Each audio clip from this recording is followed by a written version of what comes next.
Вы готовы?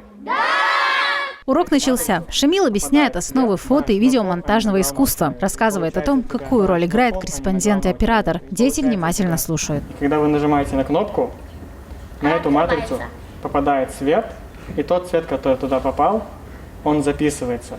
Это и есть фотография. Начальным навыкам телевизионного мастерства детей учат в течение нескольких месяцев. Полученные знания сразу же закрепляются на практике. После ребята вступают в команду школьного телевидения. Я решил создать новый проект «Школьное телевидение».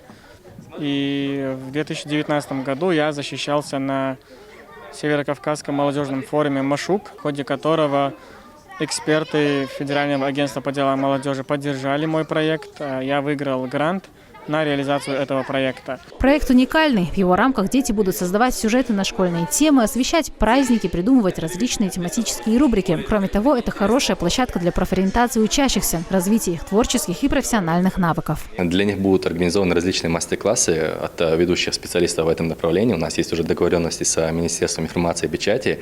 То есть получается, что со школьной скамьи будущие журналисты будут получать все необходимые навыки. И, на мой взгляд, это понадобится не только будущим журналистам, потому что умение подавать информацию и ориентироваться в информационном пространстве необходим бывает специалистам в различных сферах. На занятиях дети проявляют максимальную заинтересованность. Многие в будущем хотят посвятить себя именно журналистике, а кто-то, например, просто научиться фотографировать. Очень много детей тут интересно.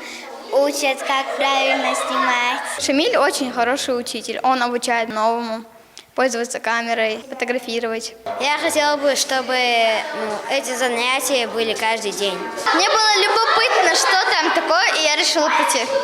И не пожалела, что пришла. Школьное телевидение уже функционирует на базе Новобинойской школы имени Ахмада Хаджи Кадырова и первой математической школы имени Хамзата Ибрагимова. И это только начало. Проект в будущем планируют расширить, тем самым вовлечь еще больше детей в увлекательный мир журналистики.